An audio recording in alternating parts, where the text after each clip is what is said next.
history to start off with. Okay. All right. Terrific. Let me just get this out of the way there. There. Got it. Got it. Okay. All right. So I got scooped up by a modeling agency. I was 13. Very tall, very lean, and sort of got sidetracked into runway right from the get-go. I was in awe, enthralled. All these Amazon models that I was working with were, much older, much more mature. They were 15, 16. But in any case, I was very fortunate. I got picked up by Nina Blanchard. And at the time, in the 80s, a lot of modeling agencies actually taught models how to walk. If their diction was off, you actually had to take speech class and learn to enunciate, just in the event that you were doing commercials or going for, some kind of a reading. Some of us wanted to perform and become actors. So it was a really nice stepping stone. And it was an overall type of thing. You had to be conscious of your health, your eating habits, dance class. How many dance classes a week? I mean, there was hardly any time for just regular school. It was pretty awesome. Sort of like a real nice fast track as quickly as possible at such an early age. And then there was this fantastic makeup artist that was working with Christian Dior called Serge Latin. And he was world famous, and he sort of took me under his wings, and I was his muse, and we did all these fantastic photo shoots, and I was hooked. And then from there it was runway. And, once you get YSL or Chanel on your back, that's it, you're done. You get a taste for the supreme opulence and just the high stitching. Pardon me, sorry about that. You just are enchanted. My backstory is such that my grandparents and great grandparents were farmers, and they raised a lot of various types of barley and flax, which then became linen and textiles. So they were all into, making their own clothes. So it's sort of been handed down through the way. Spending a lot of my time in the British West Indies growing up as a child and living throughout the islands, I was, again, just very fortunate to see all of the flora, the fauna, the music, the steel bands, everything was just this new planet of ecstasy as a child. And so culturally, I was very fortunate to get an education hands-on from one island to the next, all the way down to Trinidad and Cartagena. So it was sort of in my system. So by the time I was 13 and understood what modeling was very quickly, I also understood clothing in a way that nobody else could experience it. So anyway, that got sidetracked into a lot of commercials. Then I just dove into a lot of acting classes, everything imaginable, and apprenticed as a soap opera actor. And then a lot of episodic work, films, voiceover cartoons, a lot of production. Then I got into casting and assistant directing and directing voiceover. And then I started producing and creating reality shows. So now I've come full circle and I'm right back to styling. So for the last 4 years, that's basically what I've been doing with a higher society group of women, and in Los Angeles, New York, etc., and focusing back now here in beautiful Los Angeles. So that's me in a nutshell. How do I begin? I mean, where do I begin? I sort of offer everything from diving into a person's closet and sort of dividing it up, divide and conquer, right? What's the keeper? What's the donation? Are we going to resell? What needs to be repaired? And then rework what they've already got. Do photographs, do personal shopping. The majority of the women that I work with are already in tune to high stitching and great quality. But however, I'm always very open to a woman who just has, refound herself. It's been 2 years of just sitting around and having to rethink who we are, what we are. We change through this process of recovery from COVID. And I find that a lot of women are stronger and want to try new things, including get an education. So they have nowhere to begin on this image. How do you reinvent yourself? So that's when they knock on my door. That's when they say, help. And here's just a few of samples that I use to show them and showcase how they can reinvent themselves. Questions? Do I just keep going? Okay, so I think one of the most important things. Oh, did you want to ask something, Hannah? Hello? A question in the chat. Okay. Catherine is Listen. asking, what's one thing you wished you knew before joining the fashion industry? And what's your favorite part about being in the fashion industry?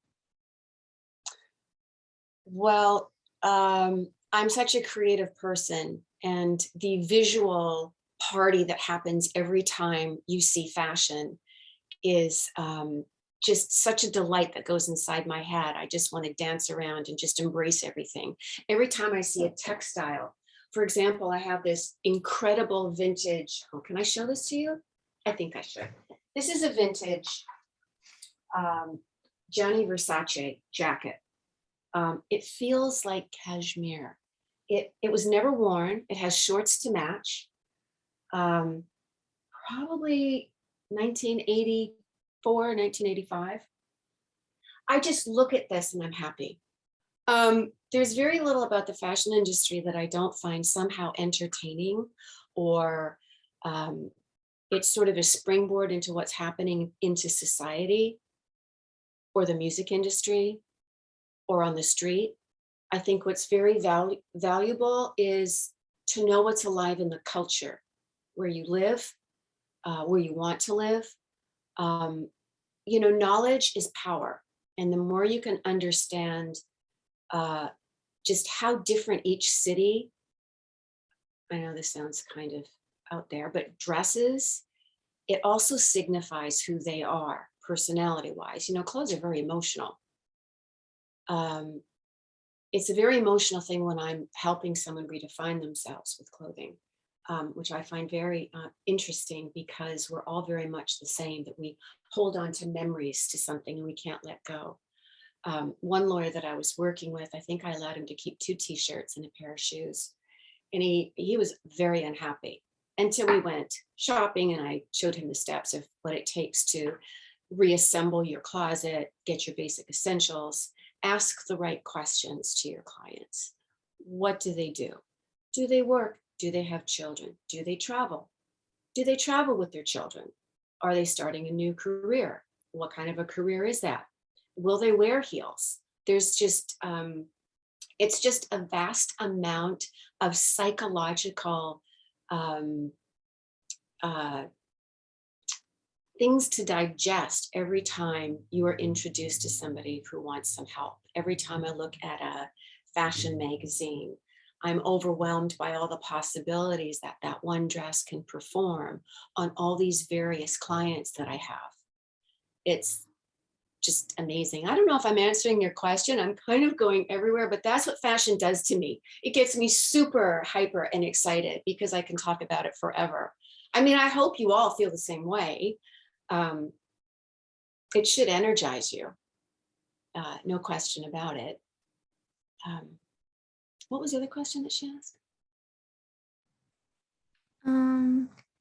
What's your favorite part about being in the industry?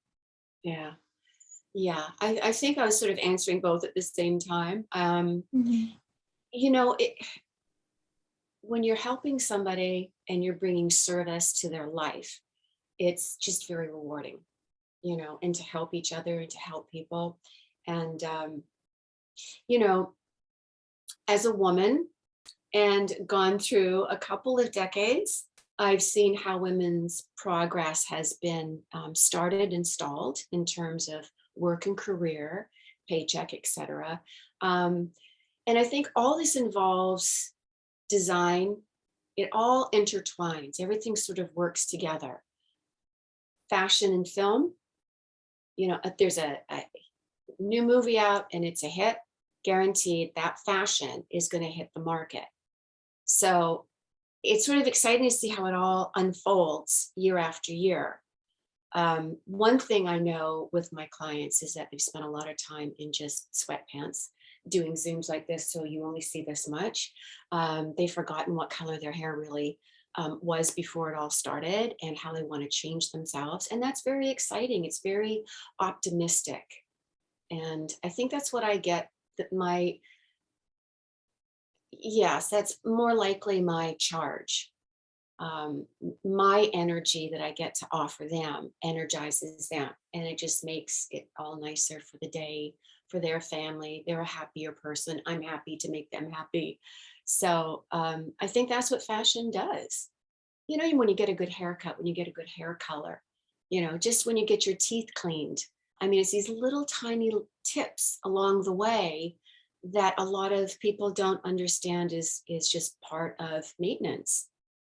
And yeah, it's just it's all about the visual thing, I guess, that we're into now that we're going back into the workforce and stepping outside again carefully and safely.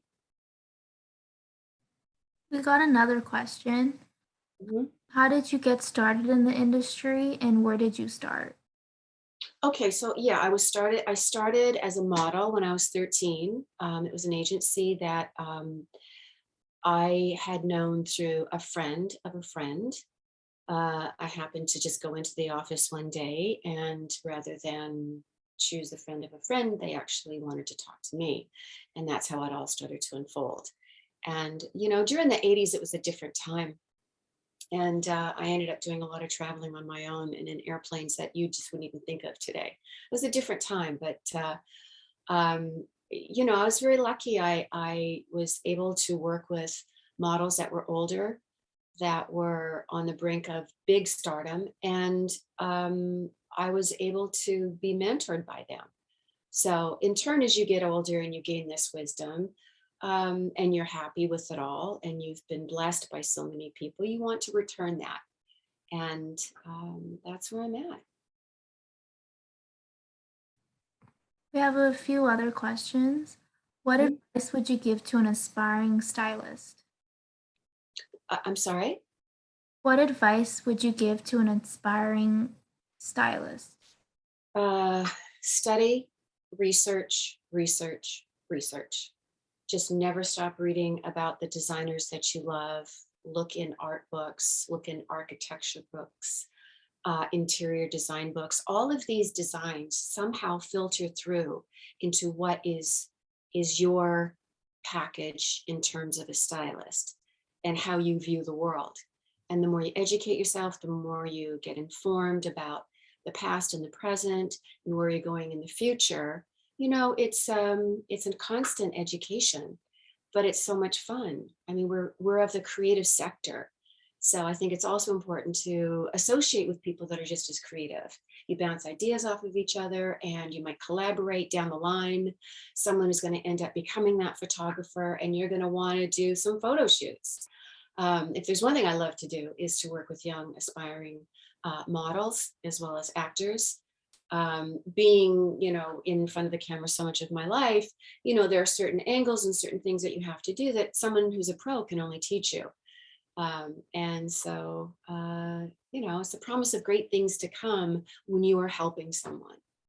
Um, yeah. Another question. Who are your typical clients? Oh, at this moment in time, I don't have any typical ones. I've had a number of women that live a more private life, um, and a very well traveled life and have several homes around the country or other countries. Now I'm concentrating back into the entertainment industry, starting to work with young up and coming pop stars. There's also some interest from the Bollywood community for me to help with red carpets. As everything's starting to unfold and open up, then so is my opportunity to explore other areas that I want to get more involved in.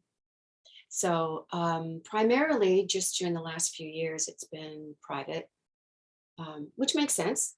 We've all been enclosed, so really only the ones that get to travel either in their private jet or just travel, CEOs, etc. Then that is a separate.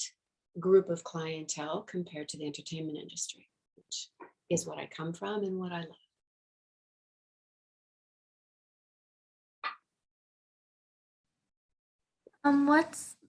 Is there anything difficult about your job?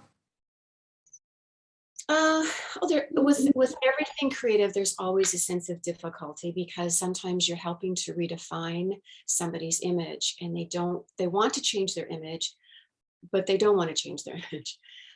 Sometimes the old habits can take over, and you have to have a really understanding heart, because sometimes you're a big sister or the daughter image to them, or the psychologist, and you say, let's just go have a coffee and talk this out, because they're not really sure about their life. I think we've all just had we've been devoured by COVID in so many ways. And I think it's very difficult for some of us to stay on track. And so we need a good friend, we need a confidant that we can share some of our feelings and what we feel are inadequacies or anxiety, and learn how to deal with it. So I take each client separately. If I have to help them work through maybe a new diet, maybe stay away from the sugar, maybe don't drink the wine, maybe start exercising more. Hey, I'd love to go on a hike. Why don't you go with me? And, so there are ways in which you can always work with somebody to get them back on track, because often we just want to be heard and acknowledged and loved, of course. But I just think it's essential to just try to do your best that you can, to have an open line of communication and to speak from your heart, to be authentic and real, and just want to help somebody. And then they open up and they go, okay, I can let all that go. That bag was from my divorce. I'm not interested. Let's resell it. So, just always keeping yourself in check when you're keeping your client in check. Does that make sense? Hmm. Is that helpful? Yeah. Okay, good. How did you start booking styling jobs? It was word of mouth because I'd been so connected with so many people already. I had known musicians and actors and producers, etc. So for me, it was just linear. It was just a matter of, just as I said, just word of mouth. People had always seen the way I dressed. I've always gotten compliments, and I really love to dress up. And I just love to combine patterns and mix textures. And I don't do wild things with my hair, but I'll take chances. And lo and behold, people loved it and said, "Can you help me?" And I said, "Yeah." And it just sort of mushroomed from that. So I think, it always goes back to the adage of, if you're just doing something that you love, it finds you. You know, People will come to you when you're doing something really well and your heart's in it and you love it. There's this wonderful energy about you that will showcase that. Yeah.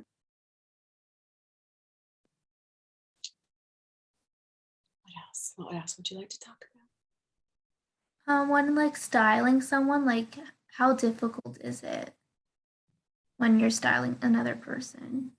Okay, so I guess there are, as I say, I think it can have its difficulties. Everything has its difficulties. When I first have a meeting, I go through at least 10 or 20 questions. As I said a few minutes ago, it's about what they do, where they're at in life. Are they willing to take big risks? Are they moving? Are they moving back here? Where are they living? By the beach? Are they, closer to Silver Lake or the valley where it's warm? I mean, you really want to get to know the person. And in doing so, you get to understand their personality. And if they've gained weight, how they want to lose weight. Sometimes you have to understand their figure, what the figure shape is. Is it a pear shape? Is it long and lean? Is it all legs, no torso? I have a very short torso and I'm very long legged. So I relate to women that have that issue. And so you identify certain areas of your body so that you've got a good proportion. I think fine styling all has to do with that.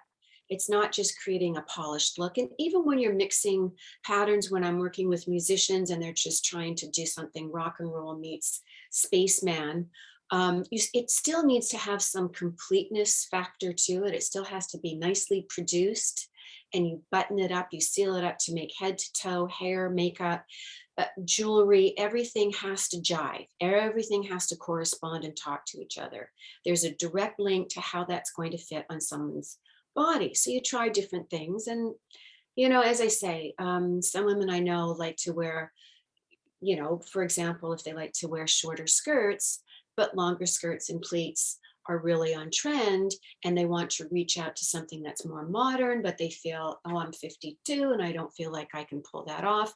You show them how it's done and you ease into it and you provide them. I will take some of my own pieces of my wardrobe, or I'll put it on myself and take photos if I know that we're going to have this conversation, or just to have on file so that I can show them. So it's all about accommodating your client, and building trust means having a great line of communication and being prepared. I don't know how many websites I subscribe to, but I'm up at 6 o'clock every morning, kind of spending the first hour and a half just going through what's on trend, what might be trending. And trend is nice, but as Karl Lagerfeld said, trending is just one step away from being tacky. In other words, you don't want to just be wearing trend. You want to mix it up. There are some classic pieces that never go out of fashion, that are timeless, but you want to incorporate something that's going to keep you, edgier. And before you know it, I've had clients that are a lot more rock and roll than they ever thought they were. So that's kind of cool. You see them sort of transforming before your eyes. It's like, oh, what did I do? What monster did I create? But if it's happiness, then you've succeeded. If they are thrilled and their husband says, wow, or their boyfriend says, my God, I never knew this about you. You've done your job well.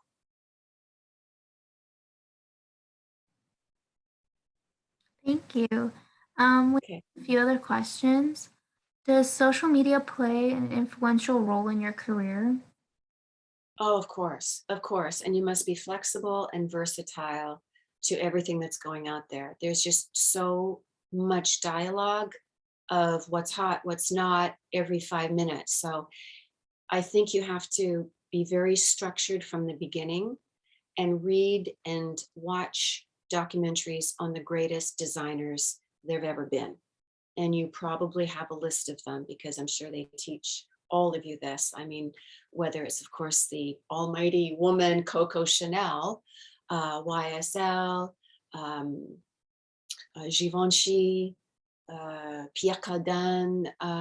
It's essential to know the past, the present, and the up and coming.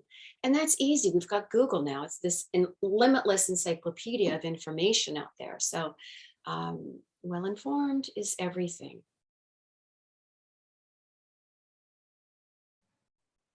Do you ever get nervous when styling someone, or how have you gained confidence when doing your job? Hmm. Yes, of course. It's natural to feel a little nervous. You can be intimidated by a client sometimes, either out of their fame or out of their personality that can often be strong. One gentleman in particular that I worked with was very set in his ways, and he had to change his diet, health-wise. So as he was losing weight, he had nothing fit. So he had to basically start from scratch. And as his body was reshaping and redefining who he was losing track of his confidence. So I was intimidated because it made him a bit angry. And you never know how someone's going to respond to a simple striped shirt to a polka dot shirt, a tie to a bow tie. As I say, clothes are so emotional. Black can be very sad. Black can be funeral. Black can be very opulent. Black tie. So when you keep in mind everybody's personality. We're all human. We all have something that we're, our little demons that we're fighting against. We're not always feeling up and confident in every single moment. So, just be kind to yourself, have patience. If you need to, just excuse me, I just want to get a glass of water. Can I get you something? Just to ease it down, keep the communication real simple, kind. After all, you're being hired to do a job. And part of that job is to hold somebody's hand. Um, I've had women cry, just hug me and cry for a long time. And that's okay. Having a compassionate heart and just being understanding and just listening is everything. And that's how you win the trust. That's how you build the bond. And they'll come back to you again. Maybe they want their hair cut really short and they'll ask you for advice. So that's also really important, is when you're a stylist, you have a network of people that you count on as much as they count on you. And you maintain really good friendships and relationships with these people, whether it's Anita at the Christian Dior counter at Neiman Marcus, or a hairdresser or a makeup artist that can be hired just for photographs. There's a difference, So it's important to position yourself in a place that you're in this to also gain a lot of wonderful friendships along the way, and they can be lifelong. So it's like any profession that you choose, whether you're a dentist and you go to conventions, etc., you're there to meet other dentists and make friends and send each other work. No different here.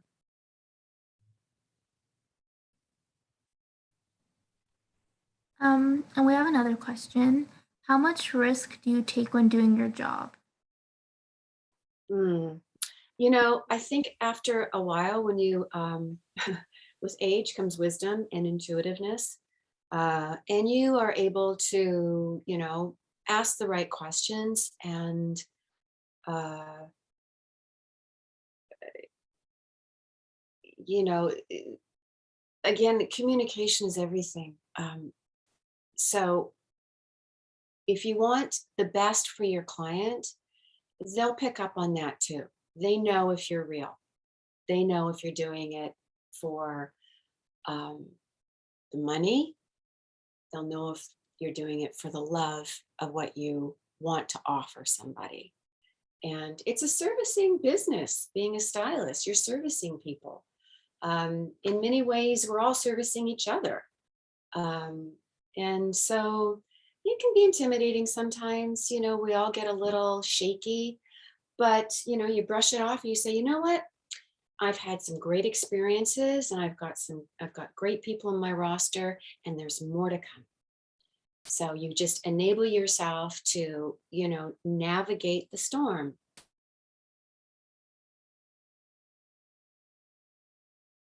That was the answer you were looking for. We have another question too. What are some Okay. things every stylist needs? Mm, I wish you had more specifics on that. Um, well, it's essential to know the essentials in a wardrobe, the basic wardrobe. What is necessary? What's the backbone of the wardrobe?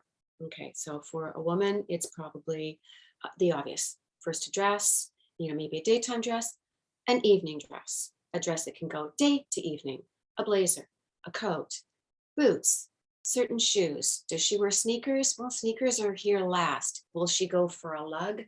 Who knows? If you show up in them and you look really swift, chances are she's going to say, that's really cute. Maybe let me try it. So I think you've got to start, as always, with what is the most important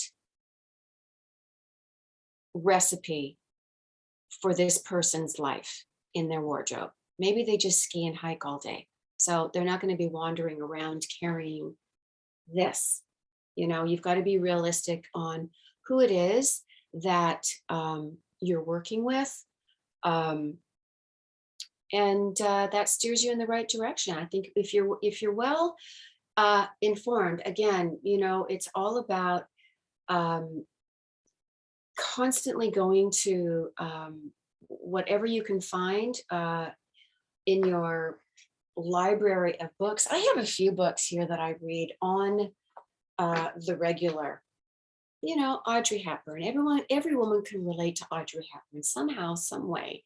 This very tiny, skinny woman um, who was just like the most incredible, influential uh, image in designers for designers is timeless. So, you know, even Princess Diana made a huge impression in the fashion industry. This is my Bible, my go-to, Sex and the City.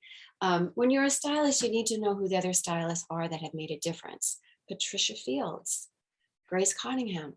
You know, I'm presuming though that this is all part of the curriculum and what you learn in class anyway, but correct me if I'm wrong, please. And of course, it's important to know, you know, various through the ages, the different looks and how they transpired, because fashion is on repeat. Fashion comes back again, it just gets modified. The lug shoe has been around a long time, decades. This isn't the first time everyone's been wearing Doc Martens. It's been around since I think the 80s. But, you know, again, you know, just always, you know, be aware of the music, the film industry, what's happening in politics. You know what? My father always said to me, when the skirts go down, the economy's great. When the skirts go up, the economy's in trouble. It's amazing how, politically speaking, society, what's going out on the streets, it all intertwines, it all threads together. And if you keep an eye on that, somehow, some way, you can take something within yourself and create a unique item or a unique look. I'm hoping for you, because I'd love to see some new inventions. Do you remember your first styling job and how was it? Oh gosh, you know, I've sort of been doing it for so long. I never not styled. I think, you know, once I hung up and I just stopped modeling maybe, you know, 15 years ago, but I was always styling my girlfriends. If we were going out, if we were all single, um, it was always the day before. I'd have to go to their house and kind of go through their wardrobe and figure it out. So I was always styling. I never not styled. I never, this is going to sound crazy, but I have to know what I'm wearing tomorrow the night before. Isn't that crazy? That's how obsessed I am. Yeah, that's just me. But yeah, I'm always thinking of, you know, new ways to put something together and mixing patterns. That's a skill that can be taught, but it's not for every person. So you have to find that personality that's really willing, you know, to go checks and stripes and polka dots all in one. So, you know, what designers are out there that already do that? Well, there's Vivienne Westwood, you know, Betsy Johnson's been known for that. So, and when you really understand all these other, you know, designers and how specific they are, then when you meet somebody's personality, you can take a piece of each of them and sort of develop who they are by this knowledge. And they'll be so grateful for that.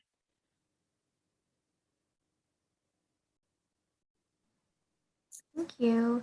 Do you have any book or film recommendations for stylists? You know, there are so many documentaries on, you know, designers right now, from Valentino to Coco Chanel. If you haven't seen that movie, that's, you know, just, you know, that scene when she's sitting on the stairs, you know, is embedded in my brain forever. It's remarkable. Of course, with this, you know, watch the September issue. You know, here's the thing, magazines are kind of out now. And I remember when Vogue was the Bible. The September issue was like this thick and weighed like 89 pounds. It was, you couldn't wait. August, you just get through as fast as you could, knowing that the September issue is going to be like the greatest Bible ever. Those days are over. And if you can get your hand on any September issue that's a throwback to the 90s, you're lucky because they're now worth something. But the September issue documentary is really cool. I think you'll gain a lot of insight into how magazines work and how an editor works, differentiating between, you know, classics to on trend and how to spin something new into it. Choose a favorite designer, you know, watch the Alexander McQueen. That's a heavy documentary. I feel in my heart that man had a bit of an obsession with death. So there's that, you know, there's the dark side to some good designers. So that's where I would start. I would springboard from there. And, you know, most of them are on YouTube. So you have a lot more advantages than I did when I first, you know, started 20 years ago, 30 years ago. We didn't have Google. We didn't have all this information. We had to remember it. You had to look to a few magazines and that was that. And you just had to live it and experience it.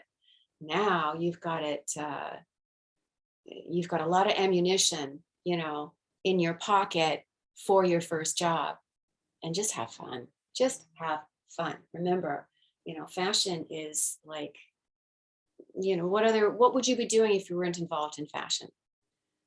And if you've got a quick answer to that, then maybe you should go into that because it can be intimidating. You do have competition. It's a very competitive business.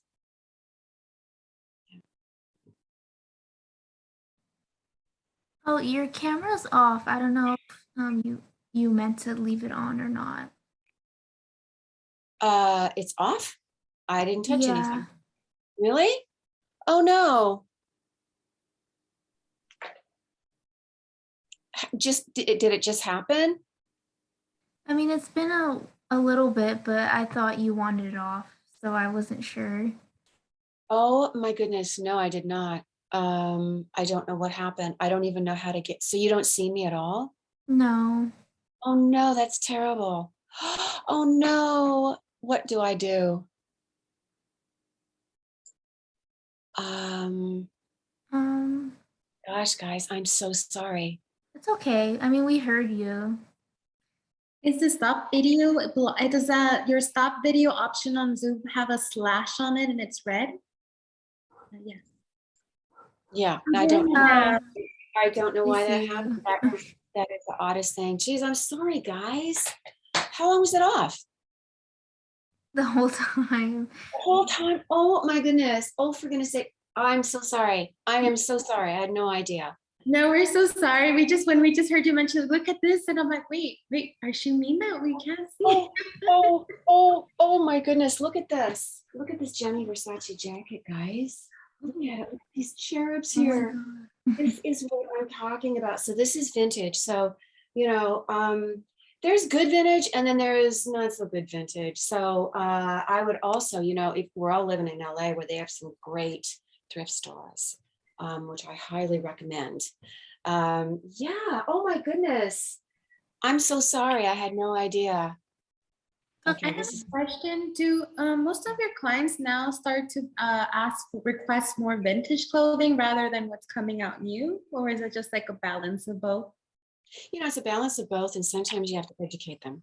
They expect you to know more than they do, and that's okay. And that's the fun of it because, you know, especially if you're just like freshly educated, then you're so on top of things that you can't wait to discuss it with them. They're energized by your energy and more willing to try. So, yeah. I have a question. Does your location like matter on like how successful as a stylist you are? Like being in LA or being in New York? Well, I guess it depends on your own preference. You know, there's no end to styling in the larger cities because the population is so large. You know, you never know who you're going to style in LA. As I say, when you start building a network, you start working with photographers. That's another suggestion. You know, start working with upcoming models. You start collaborating together and doing test shoots, and that's a really nice way to start building your portfolio. Um, that builds you the confidence to go out and also, kind of showcase your own creativity and your own spin on things. But it's a personal preference. Naturally, New York is, packed with all the designers. The majority of the designers do live in LA and New York. Um, there are so many designers in this country. Um, yeah, I mean, if you really want your career to spin and to be constant, it's better to stay in a more populated place. And LA is so creative. New York and LA is so creative. Different, completely different, And if you have the opportunity to live in London, oh my gosh, I mean, London, Paris, police. Yeah. How different would you say? I know that our styles are completely different from Los Angeles and New York, but when you get, do you tend to get also clients that are from foreign countries? And how would you, I know that you mentioned you do your research about like how other countries tend to dress, because I know that I'm guessing in France, they like to be more minimal and like classy and elegant at the same time. So do they mostly ask to be dressed like what's based on their country, or something a little different that's like, like in the US, how we tend to dress? Well, that's a great question. And it's always up to the individual. I think it's for integrity's sake and respect, how they dress and their preference is always the first and foremost, and you work around it. Not everybody is flexible. Not everybody is like willing to take a chance and go outside their very comfortable zone. And that's okay. But what you can do is modify it, give them a bit more of an edge, if they, only wear cashmere cardigans, try a, shorter crop jacket that might be made out of cashmere, but it's not a cardigan, and just, gently, step by step, kind of ease them into something that is going to give them a new spin on life. There's nothing better, when you're putting on a jacket that fits you perfectly. And some women I work with and men are very polished, and that's just the way it's going to be. And that's fine with me. I just get them the best and the greatest. I'll ease them in perhaps choosing a different color, maybe a lighter tone or a darker tone, or, they only want to stay in the neutrals. Let's just introduce a blush, or a lilac, or, there's a way in which you can work around it. And if they say, no, you know what, I love what you're doing, let's just stay on track, fine. That's great. They want reliability from you, and they want to be able to trust that when you go out, if you go out shopping for them and you bring back a load, they want to know that what you are choosing is all handpicked for them, specific to what their needs are, because you've already discussed it. And sometimes they're willing to change, 6 months, 8 months down the road, they might say, I did see Jennifer Lopez in that thing, and oh my God, it's like so great. It's Maxine. I'm going to Saint-Tropez and I need it, So then, you're on your tippy toes going, whatever you want. So, I mean, that's the joy and the pleasure, right? So you take everything that you can with great respect and joy and gratefulness. We try to. But, even sometimes I have to just take an extra vitamin C just to kind of go, okay, I can do this, because you want to impress your boss, right? And sometimes as a stylist, you end up befriending each other. That's good. Sometimes it's a professional friendship. So just keep in mind, it's a professional friendship. If there's something more, it's confidential. And in some cases, I'm all up for signing a non-disclosure agreement, as well as you should be too, especially if you want to start working with celebrities or anyone who's in the public eye. And there are some society women that will do it just because that's what they prefer. And that's okay. You're working with them, not everybody else. I love this background that you're in, by the way. All these flowers are beautiful. It's very Oscar de la Renta. Thank you. Thank you so much. It was for my Mother's Day. I have not taken it down. Oh, how lovely is that? You're a mother? No, for my mother. It was for her Mother's Day. We just do a little setup for her with cake and all that and dressed her up, and we put a screen in the back. So I loved it. And even if it's winter or fall, it's just nice and blooming here. It's happy. Exactly. Right. I know. This is my happy place, right? Just, looking at jackets. Let me show you this one. I'm getting ready to style a young up and coming pop star. I didn't do this. I actually bought this. And by the way, this is kind of like, I can't, it's a company that's, are you out there? Okay. Did we go? Oh, okay, we're here. This is what's interesting when you start shopping at vintage places, or I used to thrift store a lot, but I don't anymore. I'm just sort of more selective with my clients. That those days are kind of behind me, but I do recommend doing it when you first start because it can be a hoot. But wear gloves, because thrift stores aren't always the cleanest. I mean, vintage stores aren't either sometimes, but there are some good ones in this town and New York. But anyway, it doesn't even matter that there is a brand on here or not. It has this faux stretchy leather on the sleeve. It fits like a dream. You can either belt it, wear as is. I mean, I can't wait to style this. It's just pretty awesome. So this is what happens too when you're a stylist, is that you start collecting pieces and you keep them in your wardrobe. Because this way, when I'm helping a model or I'm helping someone in the music industry and they don't have the budget for wardrobe, I'm fine with using mine. Just, you work it out somehow. You'll say, you can either rent it out, make sure it's dry cleaned. There are various ways in which you can, work out your deal with somebody. So, we're all in the creative world. So be creative business-wise too. You don't want to turn down a job because someone doesn't have the right clothes. So you're building your wardrobe at all times, I hope. It's essential. Would you recommend, besides thrift stores, I know that would estate stores be like a good place to go as well for clothing? Because I always see them pop around like in the area where we live, and I'm not sure if that's like a good spot as well to go. Because I've gone to a couple of vintage stores in LA, and I don't tend to see much of the vintage, more like stuff that we buy online now. So it's like all getting filtered out. So. Well, yes, COVID kind of kiboshed all of those stores, and so many of them didn't even reopen. There was one called Decades, and it doesn't open on the regular. It's on Melrose, and it's open some days it's not. So sad, so sad. But yeah, but now vintage is such the bomb for everybody, and mixing it with modern pieces, that now it's everywhere, from Etsy to Tradesy to Poshmark to eBay. You can find some amazing things on eBay. But it will take you a while. You got to go through like one portal to another. So, and this is the fun part when you're not working, is that you're always looking for really interesting, cool pieces. And you can resell there as well if you're, tired with something. I don't think there's some certain pieces I would never give up, but I've collected for so many years. But I give away some things. And consignment. Go to consignment stores. There's some really good ones in this town. And yes, and what else? I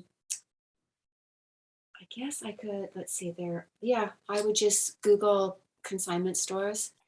There are ones in the Valley now that are opening up again. So, I think maybe in the new year I'll get more fluid. Hopefully, yes. Thank you so much. Mm-hmm.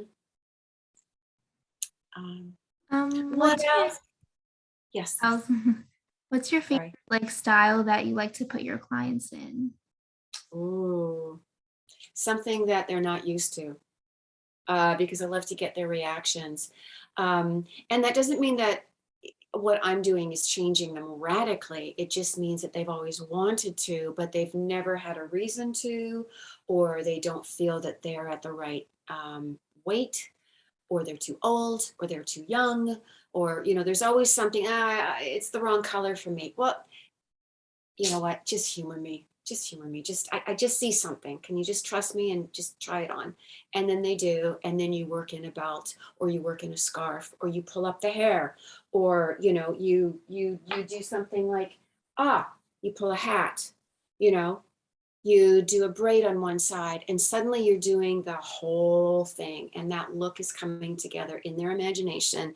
And they're saying, okay, I can pull this off. Well, then what shoe would I wear? Oh, so glad you asked that. Here are a couple of ideas, you know, and then you're ready to pull the rabbit out of the hat. So it's sort of like you've always got, you know, something that you're not sharing with everybody, that it's very specific to that client. Yeah. Do you pull clothes from like showrooms or do you go like shopping for pieces? You know, it depends on the client. You know, once we go through their closet and then I color coordinate everything, if you can color coordinate, that is a gift. I notice a lot of people don't know how to do that. And I think that's really essential. So that when they walk into their closet, everything is just like a store. It's just like beautifully done. Um, so springboarding from that, I make a list of what they need if they want to try something new. They either go shopping with me, we do it together, we plan either 1 day, 2 days, it could be more than 2 days. Where are they going? Are they traveling? Do they need something specific? Or do they just trust me to go out and do it themselves and then bring it back to the store?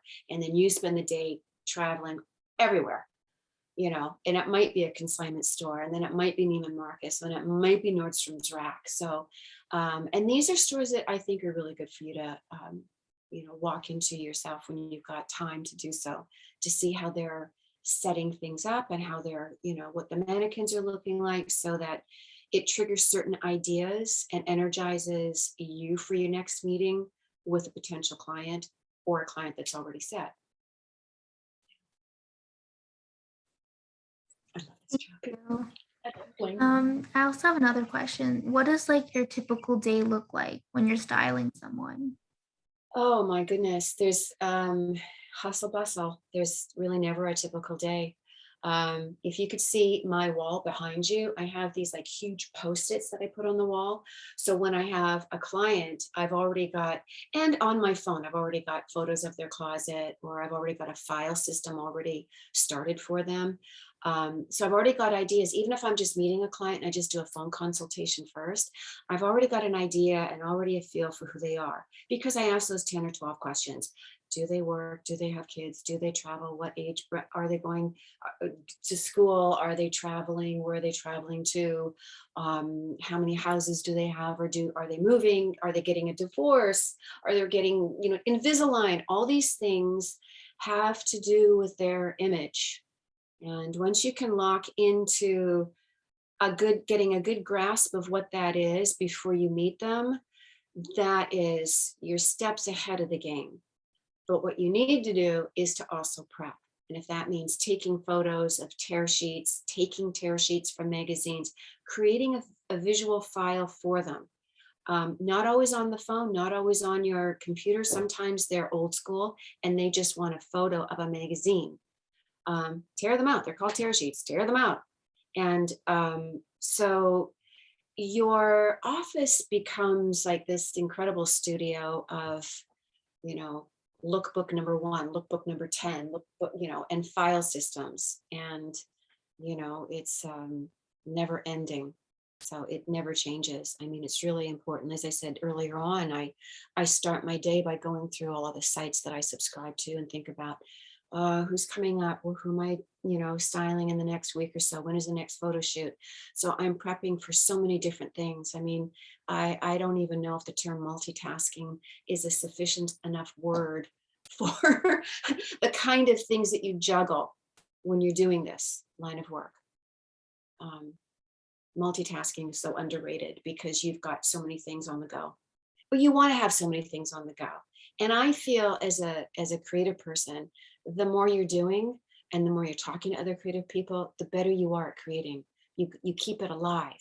You just keep it going. And then sometimes you have to shut it down and rejuvenate and go for a walk on the beach for 2 days and just release it all. So you can rejuvenate, get yourself refreshed, and get started again. but you've got to eat well. You've got to take good care of yourself because it's an emotional trek and you want to be on your best when you're meeting somebody for the first time. Then you have a follow-up, then you're cleaning their closet, then you're going through things and having more dialogue saying, but you know, it does have a lot of holes and you haven't lost that 25 pounds and it's a size extra small. Maybe we should just give it away, just donate it. And so you want to be on your best at all times. So you got to take care of you first before you can help anybody else.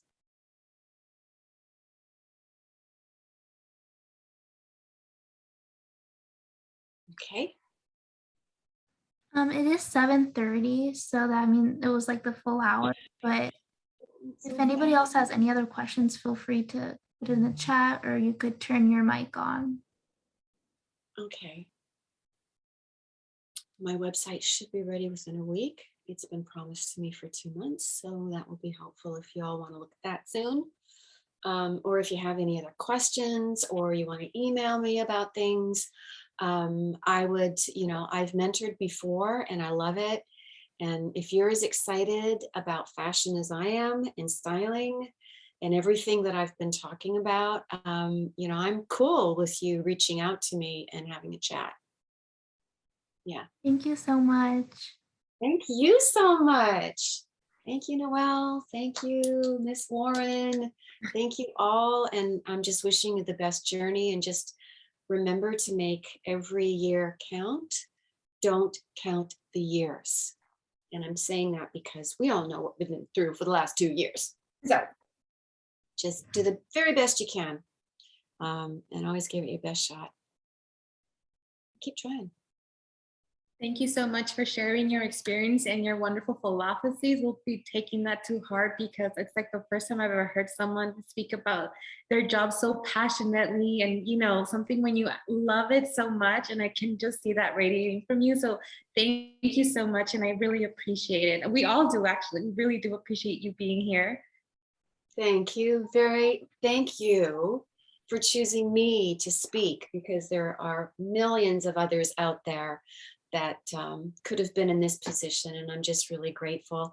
And I'm wishing you all the success in the world, all of you. And, you know, this promise of good things and great things to come are just around the corner. So just keep at it and just keep doing your research. And when you feel down, just get out, go to that consignment store, that thrift store, or walk on the beach and just clear your head and get focused again. Because what you're doing is going to help somebody and make them maybe a better person. You know, a smile can change a person's life. So can just, you know, a well-fitted jacket. I am telling you the truth. I know, right? I know. I can hear what you're not saying. Anyway, thank you again. Bless you all. God bless you all. Thank Thank you. you. All right, keep in touch, everybody. Mhm. Okay. Thank you so much. Thank you so Bye. much. You. Namaste.